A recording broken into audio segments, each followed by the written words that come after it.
소개드립니다. 100% 실화 전세 사기 웹툰으로 세입자들의 공감을 불러일으킨 카피라이터이자 웹툰 작가님 우리 루나 작가님이십니다. 아유 안녕하세요. 네, 반갑습니다. 안녕하세요. 반갑습니다. 네.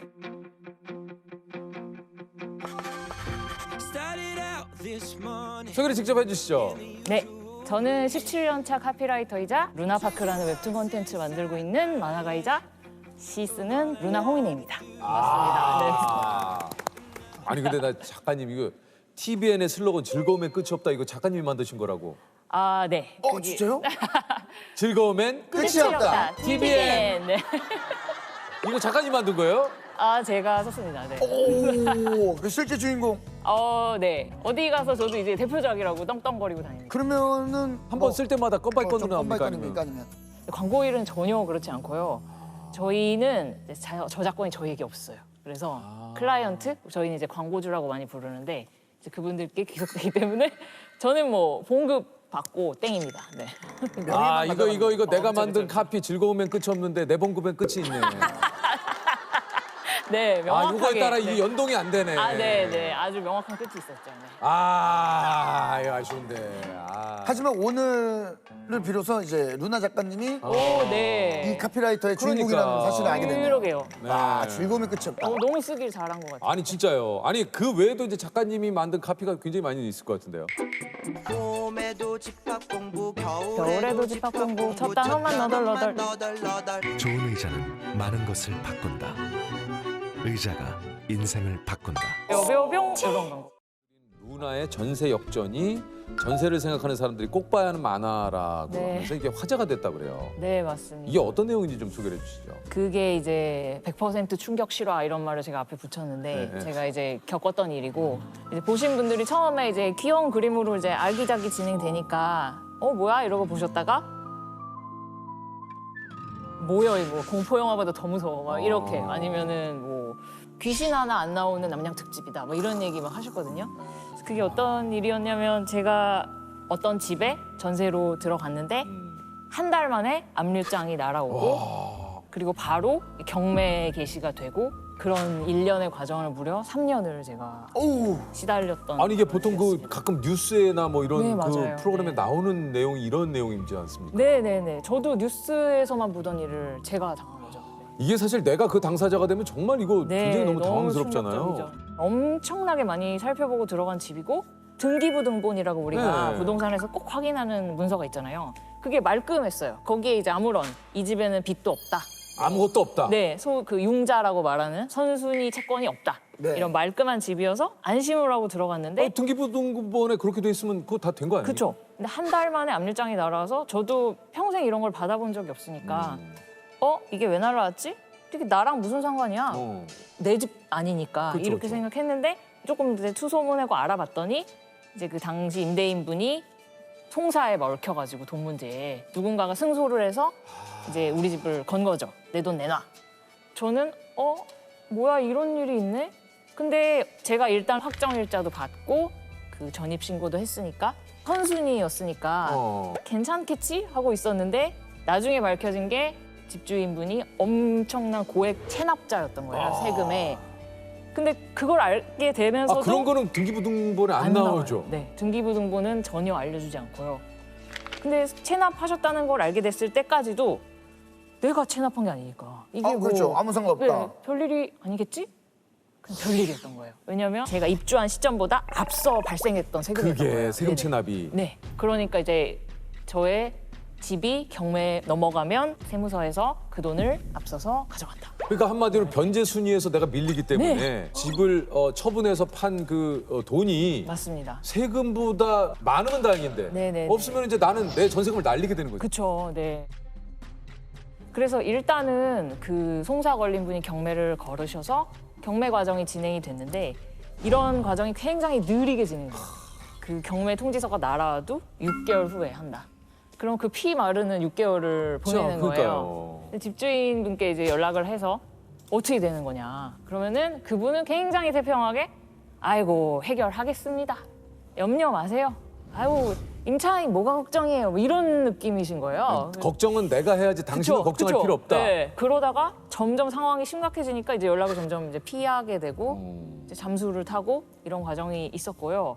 집이 매물이 된 거잖아요. 그러니까 다양한 사이트에 저희 집이 막 올라가요.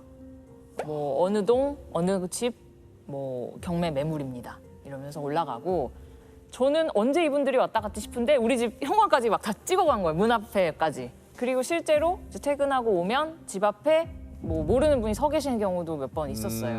경매 낙찰하려고 하는데 집 좀 보여주세요. 근데 저는 내가 내놓은 집도 아니고 지금 그럼- 이상한 일에 엮여 있는데 느닷없이 남을 들여서 우리 그러니까 집을 보여줘야 돼요? 보여주기가 어렵죠. 혼자서 어떻게 해야 돼? 나 어떻게 해야 돼? 이런 생각만 하면서 지냈죠. 네. 처음부터 이게 문제가 그러면 있었던 집이잖아요. 그렇죠. 네. 아니 그렇다면 그 집주인한테 뭔가 우리가 그 세입자로서 뭐 요구할 수 있는 건 없는 겁니까? 근데 이 모든 게 놀랍게도 그분들이 범법 행위를 한 건 하나도 없는 거예요.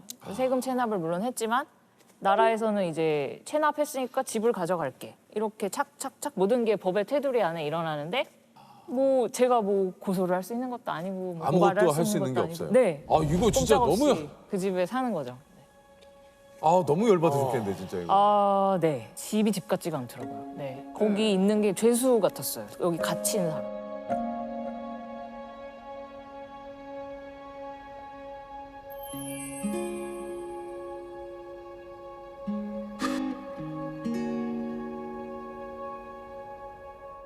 그러면 이게 도대체 좀 너무 궁금한 어떻게 해결이 됐습니까? 전세금 받으셨어요? 결과적으로는 이게 너무 오랜 세월을 끌어서 이제 만 3년이 되어가고 있는 시점에서 워낙 고액 체납이었기 때문에 계속 이자가 붙어가지고 점점 늘어나고 있었던 거예요, 체납액이.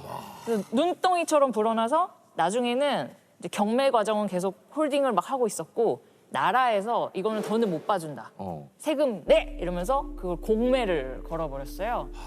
경매와 공매가 비슷하지만 다른데 경매는 이제 개인 간의 송사 때문에 너희 집 팔아서 돈 내놔 이렇게 되면 경매고 나라에서 세금이 너무 많이 체납됐는데 집 팔아서 갚아 이러면 이제 공매.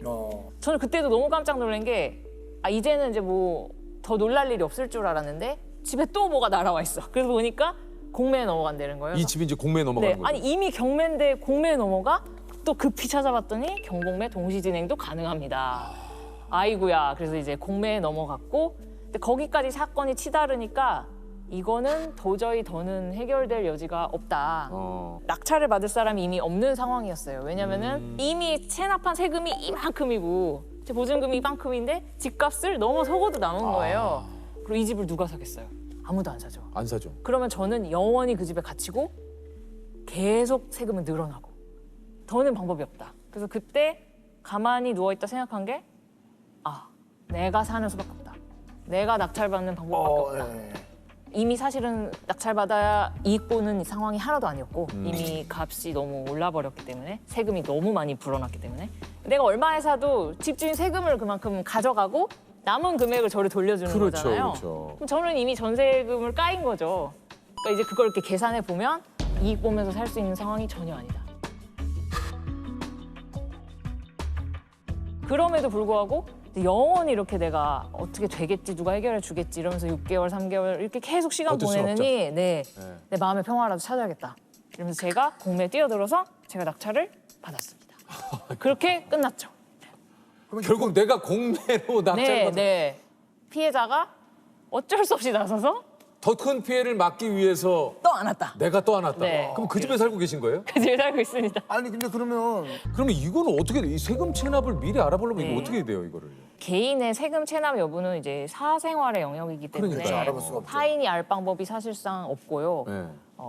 동의를 이제 해줘야 되는데 신분증을 막 줘야 돼요. 본인의 신분증을. 근데 뭐 집주인한테 신분증 좀 주세요. 제가 그거 좀 떼어보게. 이렇게 말할 없죠, 세입자는 없죠. 많지 않고 아니면 국세, 지방세, 완납 증명서를 보여주세요. 이렇게 말하는 방법이 있는데 그 얘기를 하는 순간 뭐야 이상한 사람 아니야? 그렇죠. 까탈스러워. 그치. 우리 집 드리기 싫어. 이렇게 네. 분위기가 되어버리는 거예요. 관계를 나를 다, 의심하나? 예. 뭐 이런 생각 드니까 네. 현재로서 방법이 그런 방법밖에 없어요.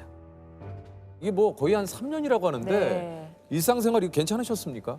아 진짜 사실은 박살났다고 말할 수 있는데 이런 고통이 마음 한구석에 있는데 일상이 너무 힘들죠. 너무 힘들죠. 네. 그렇죠. 그럼에도 불구하고 즐거움의 끝이 없다 이런 카피를 거기서 탄생시키죠. 내 상황이 나 지금 진짜 프로시네요. 진짜 아니 진짜 프로 이런 프로가 없으시네. 네. 그때 사실 들었던 생각은 근데 이 일이 내 약간 경제적인 어떤 부분을 흔들고 있잖아요. 경제적인 거 흔드는 것만으로도 열받는데 내 뭐 커리어, 뭐 내 마음, 내 성격, 건강 이런 것까지 해치면 진짜 빡치겠다 이런 생각이 들어가지고 그것만은 지켜야겠다 이런 생각이 들어서 마음을 지키려고 되게 노력을 많이 했어요. 운동도 막 열심히 하고 막 울면서 데드 치고 막 이랬어요 그때. 그리고 그 괴로움. 울면서 대들을 쳤어요. 아 네. 그런. 크라잉 데드다, 크라잉 데드. 네, 그랬습니다.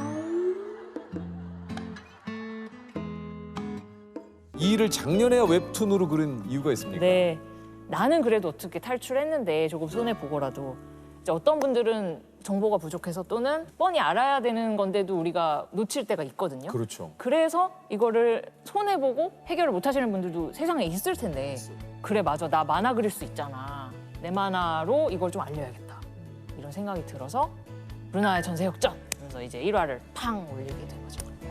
네.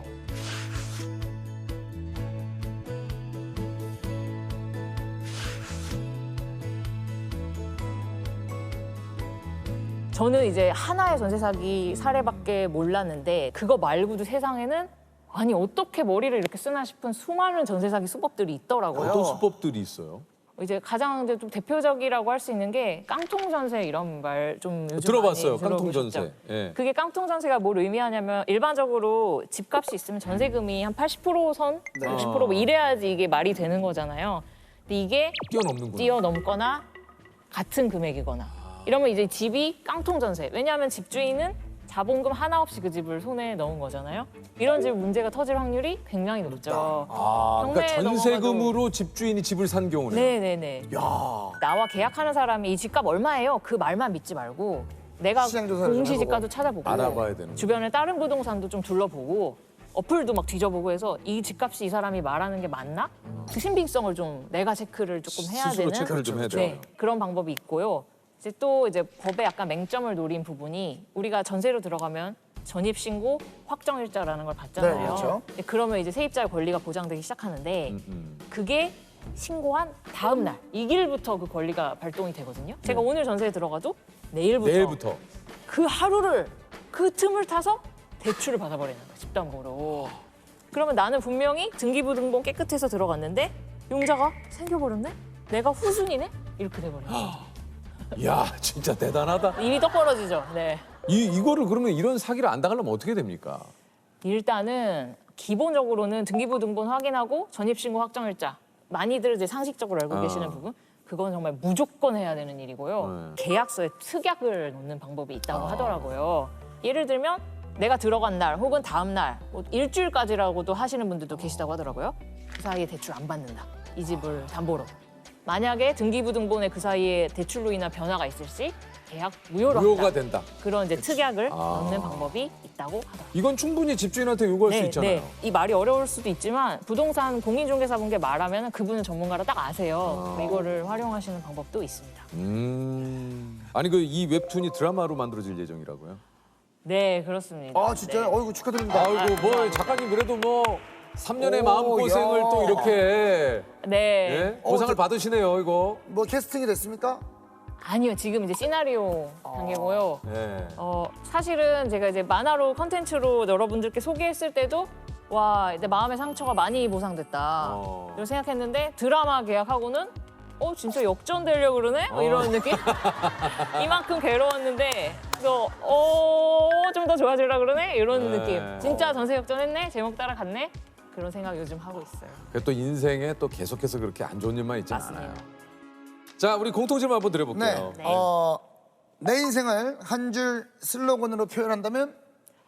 제가 근데 악재를 겪었지만 그걸 통해서 또 배운 것도 있고 맞아요. 달라진 시야도 있고 그래서 오늘 같은 이런 유퀴즈 나와서 이런 신선한 경험을 하면서 또 뭔가 또 배우는 게 있고 저는 깨달음에 끝이 끝이 없다. 내 인생의 슬로건. 아, 좋다, 깨달음엔 좋다. 끝이 없다. 깨달음엔 끝이 없다. 아, 좋다, 좋다. 지난 9년간 무려 20만 건 발생, 누적 피해액만 약 2조 4천억 원. 전화 금융 사기 범죄인 보이스피싱과의 전쟁은 지금도 계속되고 있습니다.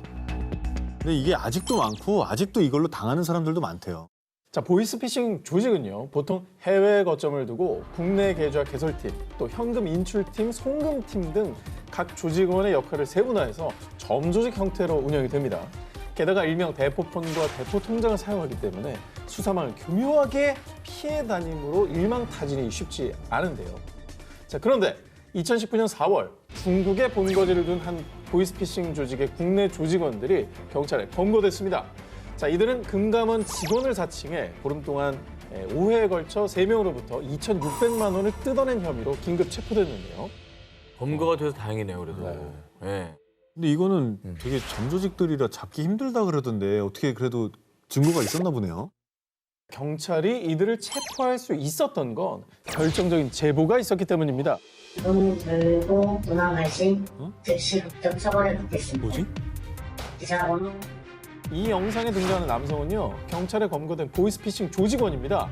이 국내 현금 수거책이었던 그가 중국 본부로 돈을 송금하지 않을 경우에 대비해서 중국 본부에서 협박용으로 조직원의 신상 유무를 담은 영상을 미리 찍어뒀던 겁니다. 자, 이렇게 확실한 증거 영상을 제보하니까 누구냐? 감히 돈을 안 보내? 두고 보자. 결정적 제보를 한 사람은 바로 중국 본부에 있던 공범이었던 겁니다. 그래서 그들의 신상에 남은 영상을 보이스피싱 피해자에게 전송, 제보를 하게 했던 겁니다. 대박이다. 그리고 그 제보 덕분에 경찰은 국내 보이스피싱 조직원들을 추적해 검거할 수 있었는데요. 반쪽만 잡은 거네요. 아니, 이게 어쨌든 간에 굉장히 괘씸했던 거죠, 저 사람 입장에서는. 근데 여기서 더 황당한 일이 시작됩니다. 아, 나는 아무것도 모른다고요. 같은 조직이라고 감싸는 거야? 너희를 제보한 게 중국 본부야. 뭐라고요? 아, 이놈 자식들이가, 이씨. 중국 본부의 뒤통수를 맞은 피해자들은 수사에 아주 적극적으로 협조. 뭐야? 경찰은 중국에 있는 다른 조직원들도 역추적 중이라고 합니다. 아니, 어쨌든 뭐 나쁜 범인들의 착한 제보로 볼 수 있는데 어쨌든 요번 일을 계기로 마음 좀 고쳐먹으세요. 2018년 1월 14일 미국 시카고발 비행기가 영국 런던 히스로 공항에 도착했는데요. 그런데 그 비행기에 탑승했었던 66세 미국인 메릴린 하트먼이 세관 직원의 신고로 체포. 정체가 발각된 그녀는 곧바로 미국으로 추방됐습니다. 뭔가 밀반이 됐나요? 세관이라고 하니까 뭔가 물건이 좀 있지 않았을까. 드리면 안 되는 거라든가 뭐 그죠? 전혀 아닙니다. 뭐야? 평범한 일반인인 하트만이 런던 공항에서 쫓겨난 이유는 바로 탑승권도 여권도 없이 비행기에 무단 탑승했기 때문인데요. 타인의 탑승권이나 여권을 훔친 게 아니라 애초에 없었던 겁니다. 아니, 여권이 없이 어떻게 들어와요? 그 게이트가 통과돼요? 아니, 일단 출국장 타기 전에 여권 탑승권 확인 다 하잖아요. 네. 그리고 이제 검색돼 친구 있고. 친구 다음에 또 친구 있고. 치고. 아니 그리고 일단 또 비행기 타기 전에 다 찍고 그걸 있는지 아닌지 확인하고 타지 않아요? 아니, 근데 나는 뭔 사기를 쳤는지 모르겠는데 어떻게 들어가는지가 너무 궁금해 미칠 것만 같아요. 그죠? 아니, 거기를 어떻게 뚫고 들어가요? 어떻게 왜요? 들어간 거야? 근데 더 황당한 건요. 이 하트만이 비행기에 무단 탑승한 게 이게 처음이 아닙니다. 2002년에 덴마크 코펜하겐에 간 게 처음이었죠. 여권이요? 없어도 상관없던데요. 그리고 2014년엔 산호세 공항에서 로스앤젤레스 공항까지, 2015년엔 산호세 공항에서 잭슨빌 공항까지 비행기 무단 탑승에 성공했고요. 그렇게 하트만이 탑승권, 여권 없이 밀항을 시도한 게 무려 30번에 달한다고 합니다. 그러니까 어떻게 하냐니까? 아니, 그러니까 내가 배우려고 그러는 게 아니라 어떻게 그러냐고. 아니 투명인간이야? 9.11 테러 이후에 네. 보안 검색이 굉장히 철저해지면서 이건 굉장히 불가능한 일로 보이는데 궁금해하시니 제가 이 하트먼의 밀항의 기술 알려드리겠습니다. 대체 무엇이냐? 단체 여행객을 따라다니면 일행이라고 생각하더라고요. 그리고 항공사 직원에 따르면요. 주의를 끌지 않고 무슨 유령처럼 떠돌아다닌다고요. 행동도 자연스러워서 저는 정말 진짜 승객이신 줄 알았다니까요. 가능해? 상습 밀항범인 하트만은 밀항을 시도하다 발각된 경우도 많습니다. 그래서 수차례 경찰에 체포됐었고 지난해에는 교도소에 수감되기도 했는데요. 그런데 지난 3월 또다시 밀항을 시도하다가 체포. 결국 엄중한 법의 심판을 기다리고 있다고 합니다. 근데 이거는 어찌됐건 공항이 뚫렸다는 건 문제예요. 안전이 최우시 돼야 되는 곳인데 정말 말씀하신 대로 진짜 나쁜 맘 먹었으면 큰일 나는 거예요. 엄청 위험한 거였죠. 절대 그러지 마시기 바랍니다. 전 세계가 약 2년째 코로나19 팬데믹과 사투를 벌이고 있는 가운데 우여곡절 끝에 백신 접종을 시작했지만 설상가상 돌연변이 바이러스로 세 번째 백신을 맞는 이 부스터샷까지 언급되고 있는데요. 그런데 지난 8월 브라질 리우데자네이루에서 부스터샷에 이 부스터샷을 맞은 사람이 등장해 논란이 됐습니다. 몇 번을 부스팅을 한 거야? 몇 번을 맞은 거예요? 그럼 2번을 맞으면 되고 3번째가 부스터샷인데 네. 4번, 5번 맞은 거예요? 한 사람이? 자, 브라질 보건부에 따르면 한 남성은 지난 5월부터 10주 만에 5번이나 코로나19 백신을 종류별로 접종했음에도 불구하고 코로나19 감염이 두려운 6번째 백신 접종을 시도했습니다. 염려증이구나. 자, 추가 백신 접종 시 1차 백신 접종 증명서가 필요하지만 당국은 백신 접종센터에 발생한 정전으로 접종 사실 확인에 차질이 생겼던 것으로 추측했는데요. 그런데 당시 브라질은 백신 부족으로 수차례 접종 일정이 연기됐었던 상황. 이런 상황에서 이 남성은 이미 접종을 완료했음에도 보건당국을 속이고 다른 사람의 백신 접종 기회를 앗아간 겁니다. 너무 이기적이다. 못됐다. 아니 사실은 뭐 이제 노인이나 노약자 같은 경우는 백신이 더 시급하잖아요. 기저질환 있는 분들은. 그렇죠. 자기 살겠다고 저걸 다 뺏어가면 어떡합니까? 그거 일단 10주 안에 5번 맞으면 그 좋은 건지 아닌지도 모르겠거니와 오히려 정말 부작용이 있는 게 아닐지. 아니 좋다 해도. 그렇죠. 예, 본인만을 위해서 저러면 안 되죠. 전 세계가 백신 확보 전쟁에 나서며 사투를 벌이고 있는 가운데 세계 각지에서 코로나19 백신 관련 사기가 기승을 부리고 있는데요. 백신 관련 사례를 살펴보면요. 자, 먼저 일본에선 지난해부터 어르신, 백신 예약하기 힘드시죠? 10만 엔 입금하면은 먼저 접종받게 해드릴게요. 자, 사기꾼들은 보건당국 공무원들을 사칭, 주로 노인들에게 전화를 걸어 백신 예약금 명목으로 돈을 뜯어냈고요. 이 밖에도 코로나19 백신에 투자하면 돈을 벌 수 있다라며 금전을 요구하는 사기도 발생했습니다. 그리고 백신 관련 사기가 끊이질 않자 일본 경시청에선 공무원이 전화로 코로나19 백신 접종을 권하는 일은 절대 없습니다. 그리고 일본 당국은 아예 백신 사기 관련 주의사항을 배포. 뿐만 아니라 중국, 식염수를 코로나19 백신으로 속인 사기꾼들, 폴란드, 주름 개선제던 가짜 코로나19 백신 적발. 이렇게 전 세계에서 코로나19 백신 관련 사기가 끊이질 않고 있는데요. 코로나19 때문에 사람들이 불안해하니까 그 심리를 이용해서 듣도 보도 못한 아주 악질적인 그런 신종 사기 수법들이 많아진 것 같아요. 안녕하세요. 미국에서 일하는 군의관입니다. 당신의 프로필 사진을 보고 연락했습니다. 요즘 SNS를 통해서 외국인들에게 이런 메시지 받은 분들 있을 겁니다. 얼핏 보면 달콤한 메시지 같지만 실상은 최근 활기치고 있는 신종 사기 수법, 연애하는 척 상대를 속여 돈을 뜯어내는 로맨스 스캠입니다. 아니, 그러니까 이게 좀 어이가 없는 게 이게 속나? 이걸? 이게 너무 되게 많이 취하니까. 아니, 저는 그리고 이런 사람이 왜 나한테 말을 걸어? 난 이 생각밖에 안 들던데. 이거에 대해서 저는 더 충격적인 거는 네. 그 다른 사람들이 저한테 제보를 하는 건데 제 사진을 긁어간 계정들이 자기한테 말을 시킨다고. 그런 그게 먹히나? 그게 먹히나? 유럽 나 그게 진짜 황당한데? 바보 이거 좀 기분 나쁜데? 아니 그게 먹혀야 그걸 이게 개정하는 왜? 아니 제보 진짜 많이 해요. 그래서 제가 이걸 신고를 했더니 답이 더 황당했는데 규제를 못 한대요. 어머, 내 사진을 쓴 것만으로는 사기 계정인지 내 팬 계정인지가 구분이 안 가기 때문에 그렇게 얘기를 하시면 돼. 나는 팬이 없다. 아 공무원 당신도 아시지 않냐? 나는 팬이 있는 게 말이 되냐? 심지어 나는 안티 팬도 없다. 지난해 초부터 올해 4월까지 경기 남부 지역에서만 로맨스 스캠 피해 사례가 무려 57건 발생. 그리고 피해 금액만 1,000만 원부터 많게는 4억 원에 이르기까지 어이없게도 생각보다 많은 사람들이 로맨스 스캠 사기에 피눈물을 흘렸습니다. 그렇다면 이 로맨스 스캠 사기꾼들이 어떻게 사람들을 속이느냐? 대표적인 유형을 소개해드리면 저는 시리아 파병 미군인데 작전 중 금괴를 발견했어요. 이거 당신한테 보낼 건데 운송비 좀 내줄래요? 러시아엔 당신 같은 남자 없어요. 당신과 살고 싶어요. 근데 한국을 가려면 비용이 필요해요. 근데 진짜 외로우면 혹하는 사람 있을 것 같아. 금괴를 왜 나한테 보내?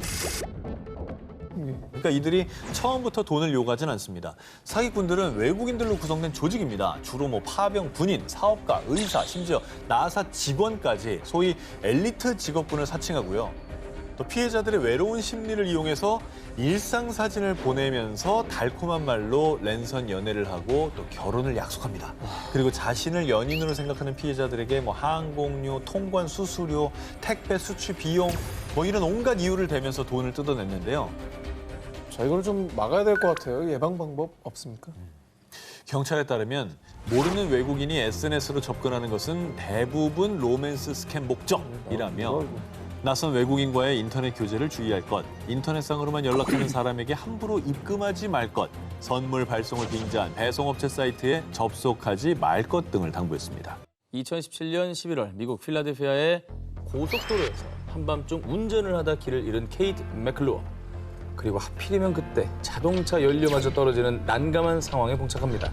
그런데 이때 저 연료가 다 떨어진 것 같은데 제가 도와드릴까요? 노숙인이었던 조니 보빗은 자신의 전 재산인 $20, 하나로 약 24,000원가량을 탈탈 털어 자동차 연료를 구매 맥클루어를 도와줬습니다. 야, 노숙인 본인도 어려우실 텐데. 그렇죠.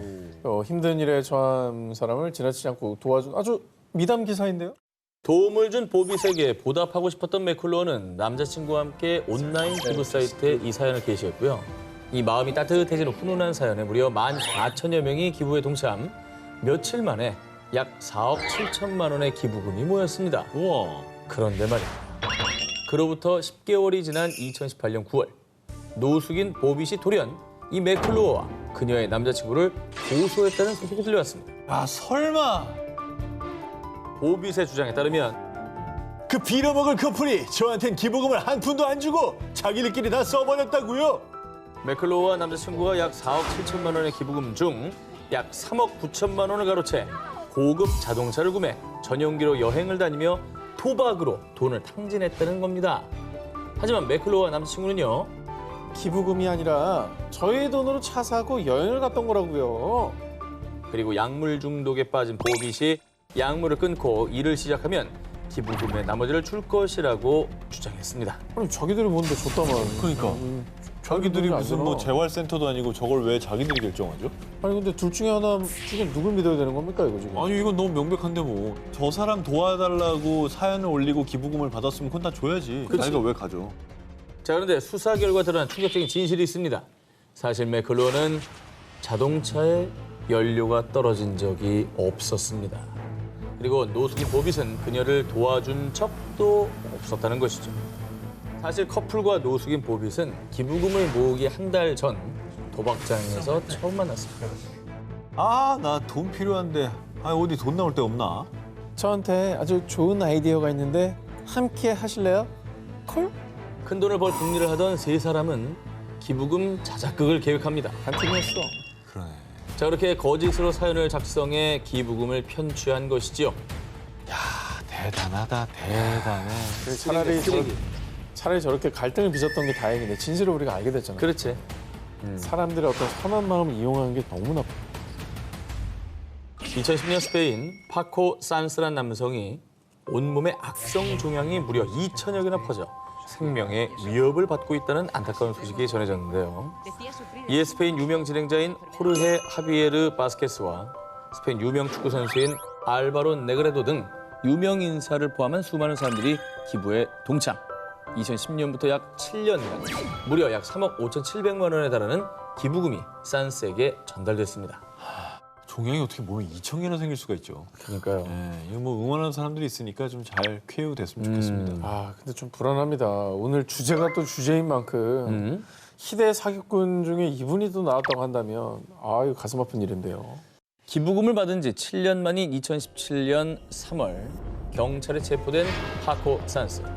사실 산스의 몸에 퍼진 악성 종양은 생명에 큰 지장이 없는 양성 종양이었습니다. 하지만 병원에서는 이제 몇 개월밖에 남지 않았다고 하는데 정부에서는 아무런 조치를 취해주지 않네요. 어쩌죠?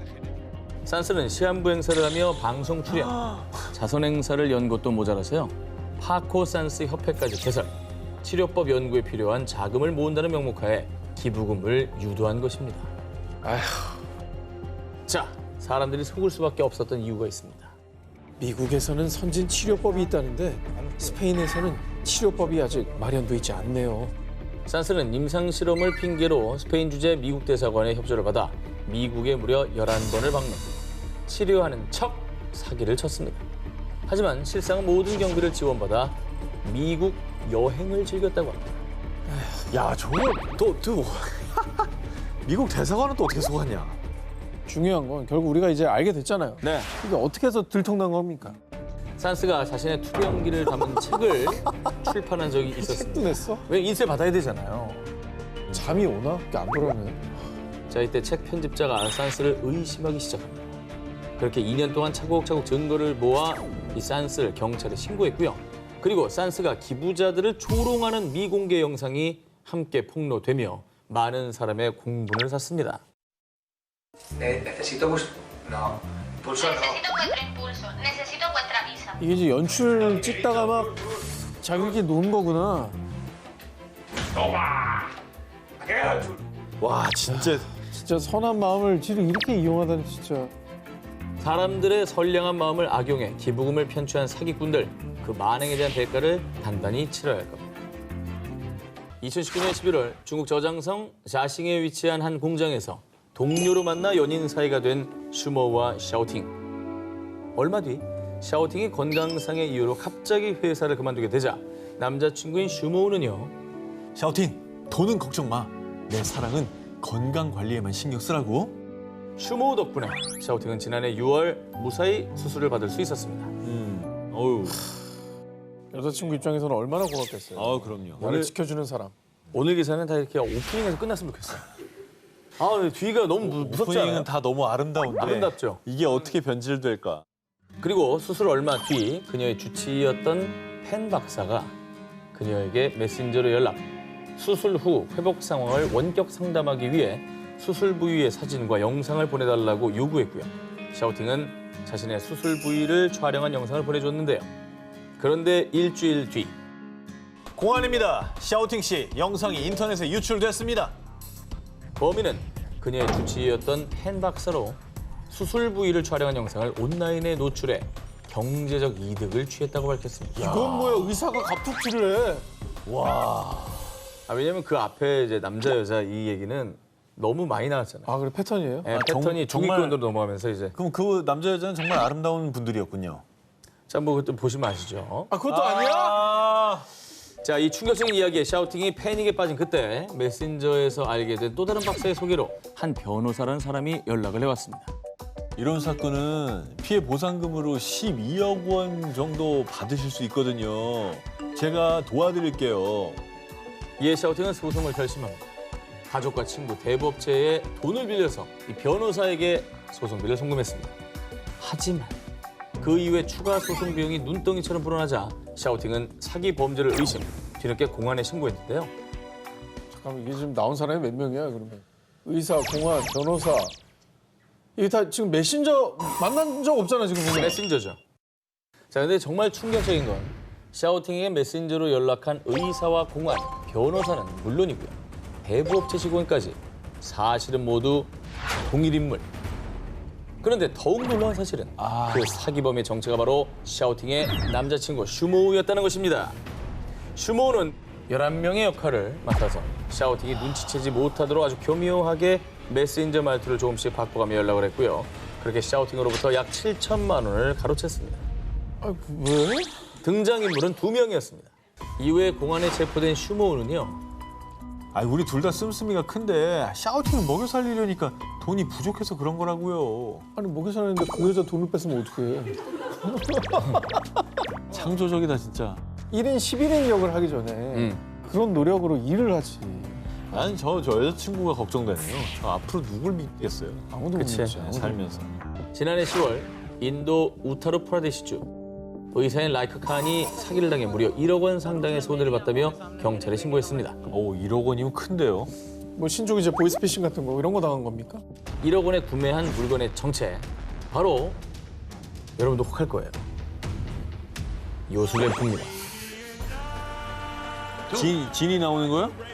21세기에 저기 진이가 나올 거라고 구매하진 않았을 거고. 요즘 불가능한 게 어디 있습니까? 아니 근데 아니, 저기 근데- 이제 보면 반짝반짝하니까 저거 자체가 고가의 금이나 금일 것이다. 네, 그러면 충분히 가능하지. 아니, 만약에 진이가 나온다면 1억 정도 할 수도 있죠.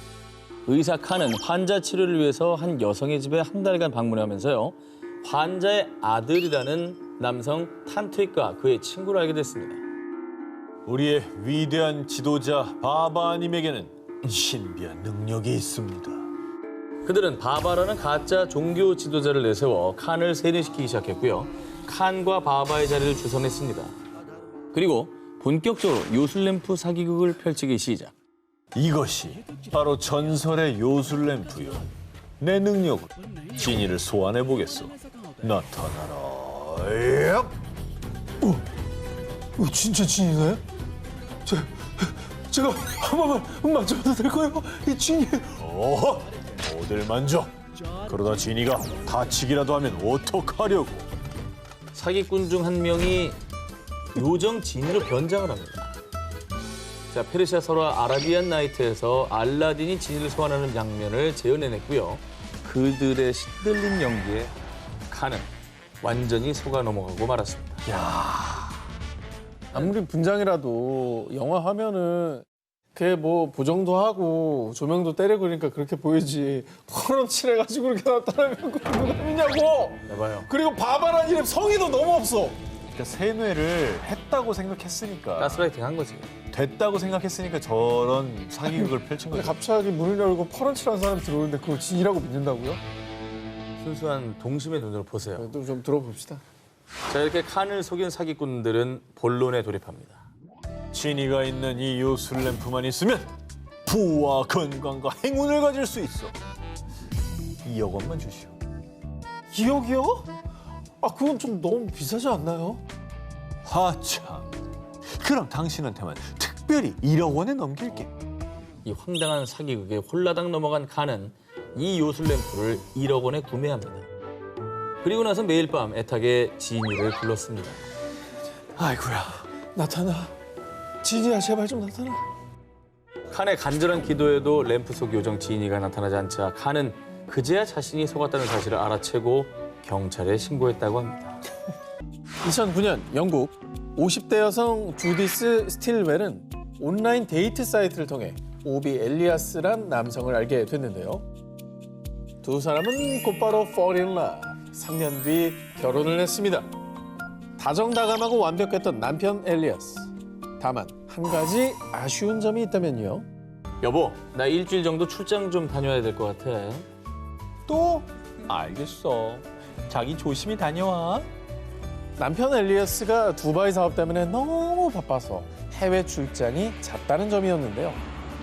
하지만 스틸웰은 약 4,400만 원의 사업 자금도 지원해 줄 만큼 열심히 일하는 남편을 응원해 주었습니다. 여기서 끝나면 얼마나 좋아. 그러니까. 끝났잖아. 네, 두바이 사업 잘 되라 응원하고 끝나면 되겠네요. 자, 그리고 2015년 2월 남편 엘리아스가 어김없이 두바이로 출장을 떠났는데요. 그런데 남편의 노트북에서 두바이가 아닌 호주행 티켓 결제 내역을 발견한 스틸웰. 그녀는 당장 남편 엘리아스에게 연락해 사실을 추궁했습니다. 아니, 그 친구랑 호주에 들렀다가 두바이에 왔어. 나 지금 저 일하느라 바쁘니까 끊어. 불안합니다. 바람 피나요?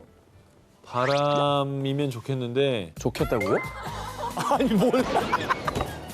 바람이 좋겠는데. 그렇지.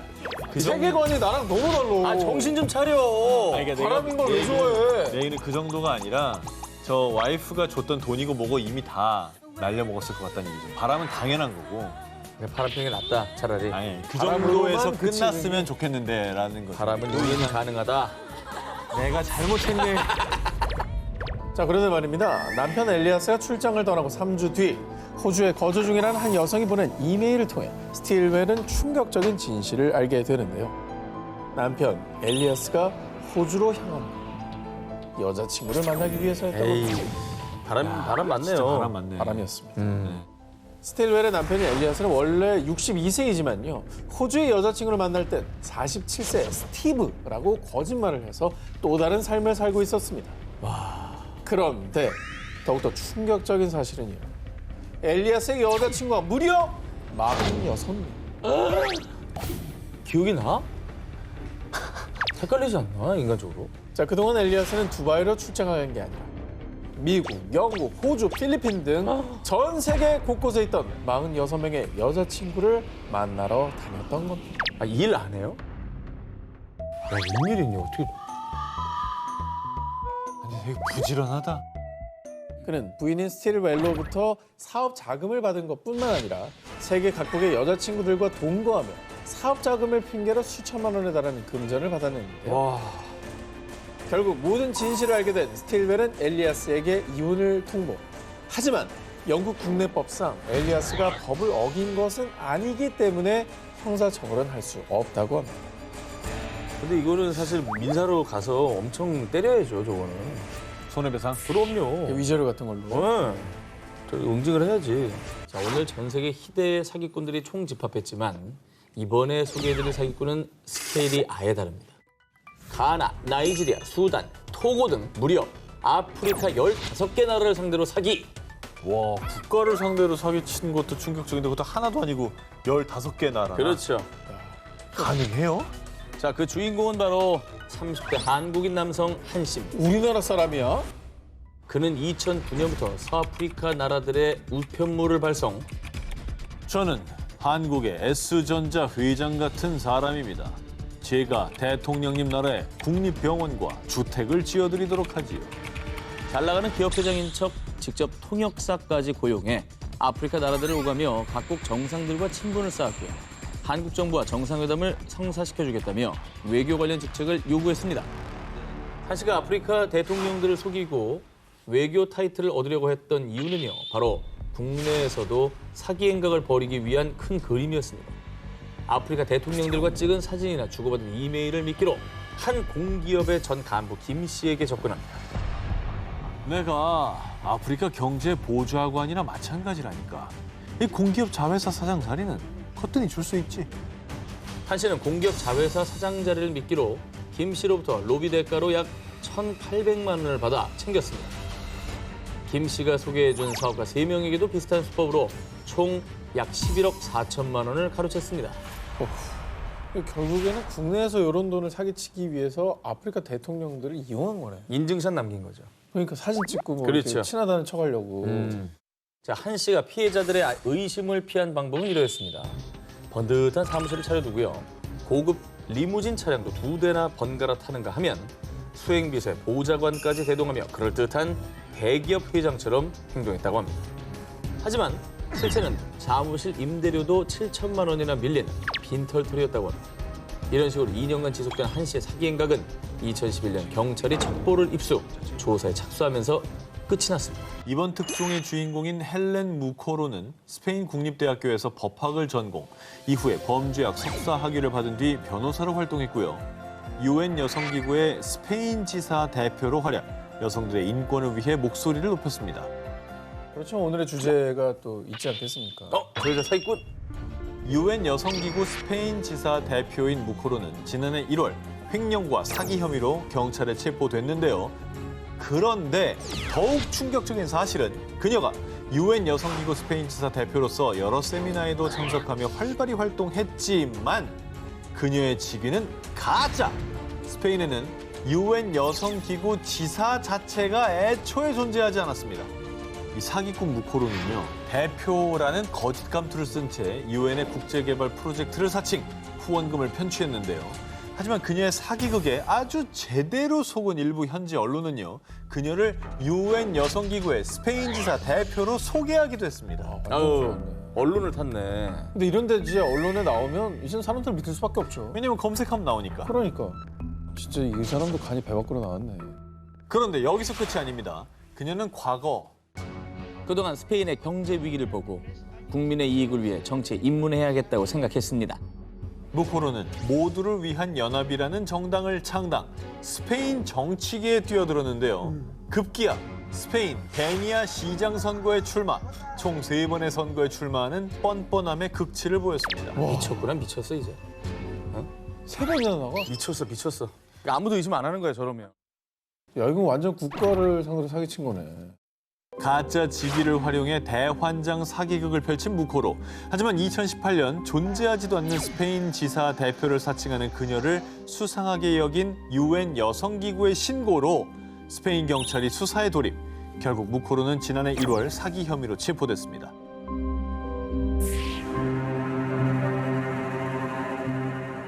(2009년) 프랑스를 발칵 뒤집은 충격 보도.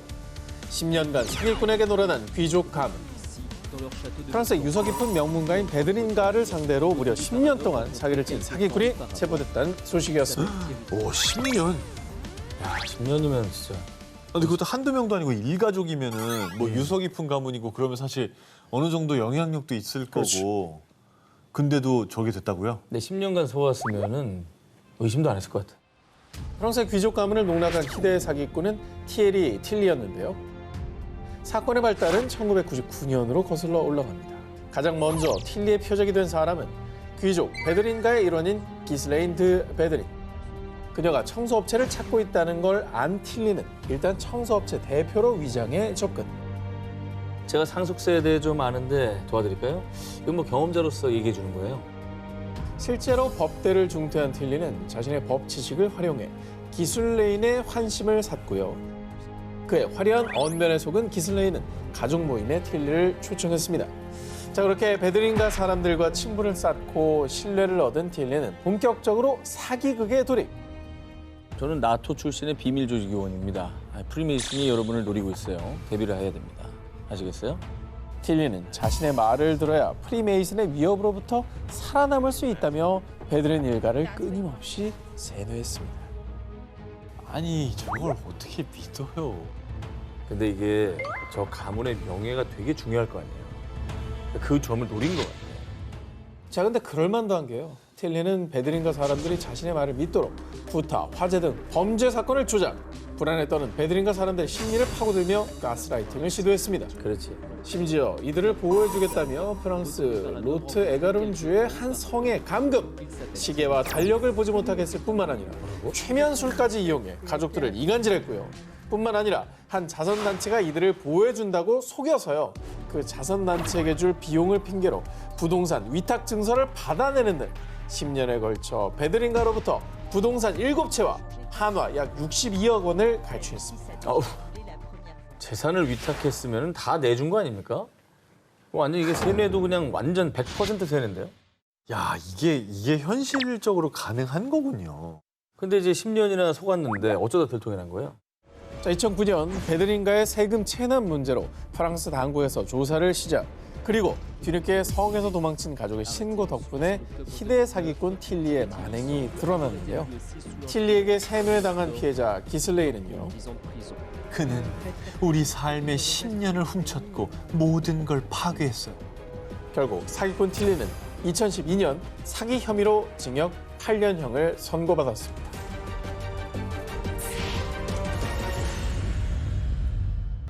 투자자 200명 속인 금융사기꾼 체포. 100억 가로챈 희대의 사기꾼 법원행. 1999년 미국 뉴욕 롱아일랜드에서 사기 행각으로 체포된 아이라 모나스. 사실 그는 증권 사기 혐의로 수감된 적이 있는 사기 전과자였습니다. 아니 사기로 처벌하고 또 사기를 쳤어요? 그렇죠. 아유 정말. 스케일도 크다. 200명을 상대로 100억을 사기친 거면. 간땡이가 얼마나 부어야 저런 걸 할까? 그런데 정말 놀라운 사실은 그가 범죄를 저지른 장소가 다름 아닌 교도소 아니었다는 겁니다. 교도소에서 사기를 어떻게 쳐요? 뭐 만나기는 해야 사기를 치는 거 아니야? 희대의 사기꾼에겐 가능했습니다. 이게 어떻게 된 일이냐? 1999년 당시 금융사기 혐의로 2년에서 4년형을 선고받고 교도소에 복역 중이었던 모나스는 자신이 운영하던 2개의 투자회사 직원들에게 교도소 내 공중전화로 전화를 걸어서 나 지금 유럽 출장 중이라 연락이 잘 안 될 거야. 확실한 종목이 있으니까 얼른 고객들한테 전달해. 모나스의 수감 사실을 몰랐던 직원들은 그가 일러준 투자 정보를 고객들에게 그대로 전달. 고객들은 직원들의 말을 믿고 돈을 송금했던 겁니다. 그렇게 모나스는 약 200명의 투자자들에게 850만 달러, 한화 약 100억 원의 투자를 받았지만 약속한 주식은 단 한 주도 사지 않은 채 사적으로 사용했다고 합니다. 어휴. 아니 근데 어쨌든 반성하라고 그 교도소 가 있는 거 아닙니까? 거기서도 이런 사기 행각을 하면 안 되죠. 결국에는 감금이 돼 있으니까 뭐 가족들이나 뭐 이런 최소한 인권 배려를 위해서 그런 전화 연결을 쓰게 해주는 건데. 야, 진짜 그걸 또 대박이다. 사기에 쓰다니. 정말 상종 못하는 인간이네요. 차원이 다르다. 하지만 이 모나스는 2001년 복역 17개월 만에 가석방으로 풀려났습니다. 재소근무네요, 재소근무. 아 그리고 이게 저 경제사범은 미국 내에서 가중처벌되고 또 종종 전과가 있으니까 이게 뭐 몇백 년형 막 나오고 그러잖아요, 미국에서. 그래요. 이거 더 강력하게 처벌을 왜 못했지? 분노하긴 아직 이릅니다. 모나스는 가석방으로 풀려나자마자 교도소 밖에서 대기하고 있던 연방검찰 수사관에게 그대로 다시 체포. 370만 달러, 한화로 약 43억 원이 남아있던 은행 계좌도 동결됐다고 합니다. 100억 원을 받았다면서요? 네, 근데 43억 원밖에 안 남았어요? 시원하게 쓴 거죠. 그 교도소 안에서 전화 통화만으로 50억을 날린 거예요? 호주 역사상 최대의 화이트 칼라 범죄. 2017년 호주를 발칵 뒤집어 놓은 희대의 세금 사기 사건이 발생했는데요. 밝혀진 피해 금액만 우리 돈으로 약 1,400억 원을 기록. 그런데 당시 천문학적 피해 금액보다 더 충격적인 사실은 이 사기극에 호주 국세청 부청장 마이클 크랜스턴의 아들 애덤과 딸 로렌이 가담했다는 사실이었습니다. 등잔빛이 어딘 거야? 이게 도대체 어떻게 무슨 일이 벌어진 거지? 아, 오히려 아무리 아들이라도 그걸 믿고 세금 사기를 당할 수가 있나? 우리 아빠가 부청장인데 뭐 이랬나? 그게 되나? 세금 사기단의 주요 인물인 애덤과 로렌은 대기업을 고객으로 둔 회계 회사를 설립합니다. 이들은 정말 교묘하게도 국세청 직원들이 문제 삼지 않을 금액 선에서 체납액을 만들어서 세금을 횡령해 온 건데요. 그리고 애덤과 로렌을 주축으로 한 10여 명의 사기단은 세금을 횡령한 돈으로 수십 대의 고가의 차와 비행기, 예술품, 보석 등을 구입하는 아주 사치스러운 생활을 해왔습니다. 하지만 세금 사기단은 탈세 사실을 인지한 국세청과 경찰의 합동조사로 체포됐는데요. 그런데 앞서 말씀드렸다시피 사기에 가담한 애덤과 로렌의 아버지이자 당시 국세청 부청장이었던 크랜스턴은요. 40년 가까이 탈세자들을 추적해온 근면성실한 공무원이었습니다. 하지만 그런 그의 자녀들이 천문학적인 세금을 횡령한 사실에 사람들은 큰 실망감을 느낄 수밖에 없었습니다. 정말 저런 부여자가 어딨냐. 아유, 천하의 불효를 했네. 진짜. 근데 이제 아버지를 우리가 지금 두둔을 하고 있는데 아버지도 혹시 뭐 가담하거나 그런 건 아니죠? 경찰에 따르면 부청장 크랜스턴이 자녀들의 사기에 가담한 확실한 증거는 없습니다. 하지만 정말 조심해야 돼. 전략을 생각해야 한다. 혹시 국세청에서 연락 오면은 내가 시키는 대로 말하렴? 자녀들의 부탁을 받고 국세청 정보를 열람한 사실, 그리고 아들과 관련한 국세청의 감사 기밀 정보에 접근한 사실뿐 아니라 뒤늦게 아들의 사기 행각을 알고도 대처법을 알려준 정황이 포착됐습니다. 아이고 이 아버지야. 이 사실이 알려지고 사람들의 비난이 이어지자 크랜스턴은 사임했고요. 공무원 지위 남용 혐의로 재판을 받았지만 2019년 무죄를 선고받았는데요. 그리고 희대의 세금 사기를 벌인 그의 자녀들은 사기 및 돈 세탁 혐의로 현재까지도 재판을 받고 있습니다. 중국은 2025년까지 자국 내 반도체 생산 비율을 70%까지 올리는 반도체 굴기를 선언. 기업들에게 무려 1조 위안, 약 170조 원을 투자하겠다고 밝혔습니다. 그런 가운데 2017년에 설립된 중국의 신흥 반도체 기업 H사에서는요. 중국 최초로 7나노미터 이하의 미세 공정 시스템 반도체를 제작하겠습니다. 실제로 7나노급 기술을 보유한 대만의 반도체 기업 T사의 최고 운영 책임자 출신 장상일을 CEO로 영입했고요. 중국 반도체 업계의 슈퍼루키로 급부상한 H사는 2년여 동안 우한시 정부로부터 약 2조 5,600억 원의 투자금을 받는데 성공했습니다. 아니 중국 정부가 지금 반도체 쪽을 엄청 밀고 있다고는 하더라고요. 그렇죠. 네. 그런데 말입니다. 2020년 1월에 전해진 충격 보도. H사 공사 중단, 임직원은 잠적, 정부도 속았다. 중국 반도체 사업 위기. 알고 보니 H사의 대주주란 기업은 실체가 없는 페이퍼 컴퍼니. H사가 들여왔다던 최첨단 반도체 장비는 노후된 구식 장비였다고 합니다. 게다가 H사가 영입한 장상희 CEO는요. 제가 CEO인데 회사 정보에 접근할 수가 없었다고요. 정말 저한텐 악몽 같은 시간이었습니다. 와. H사가 공언한 7나노급 기술 개발이 불가능해 보이는 상황. 예, 현지 일부 언론에서는 H사가 정부 투자금을 가로챌 목적으로 계획적으로 사기를 친 것이라고 의심했습니다. 저는 사실 이 뉴스를 예전에 들었는데 네. 믿기지 않았어요. 근데 이건 진짜 무섭지도 않아. 이건 진짜 목 내놓고 한 거 아니에요? 목숨 내놓고 한 거죠. 목숨 걸고. 자, 보도에 따르면 H사의 창립 멤버인 카오산, 롱웨이, 리쉐엔 3명은 모두 반도체 지식이 전무한 사람들입니다. 그리고 카오산은 대만 T사 장상희가 우리 회사 CEO로 온 거 아시죠? 믿고 맡겨주시죠. 업계에서 유명한 장사기를 영입하며 반도체 시장에 신뢰를 얻어서요. 우한시 정부로부터 투자금을 이끌어낸 것으로 추측했습니다. 결국에는 그 이름이 이제 명성이 있기 때문에 이름값으로. 중국 정부나 뭐 우한시 정부도 그렇죠. 그걸 믿은 거잖아요. 우한시 정부에서도 일단 뒷수습을 시도합니다. 지난해 11월 자금난에 처한 H사를 인수한 뒤 사업을 정상화시키려고 했지만 결국 올해 2월 전 직원을 해고하며 청산 절차를 밟았습니다. 중국이면 진짜 형 세게 나올 거예요. 못 잡았나 궁금한데. 그러니까 전 세계적으로 이게 다 알려졌다는 거 이게 정말 사기 행각이 너무 허무맹랑했다는 거잖아요. 자, 그런데 말입니다. H사 이전에도 이미 중국 정부를 상대로 엄청난 사기를 친 희대 사기꾼이 있었습니다. 바야흐로 공산진영과 자유진영이 대립하던 1980년대 미국의 핵, 첩보위성 등 최첨단 무기에 맞서기 위해 중국에서 취한 비대칭 전략은 바로 초능력이었습니다. 초능력을 믿고 나라가 예산을 투입한다고요? 이게 가능하다고요? 있었던 일입니다. 자, 믿기 힘들겠지만 저의 상상이 아니고 있었던 일을 전해드립니다. 정말로?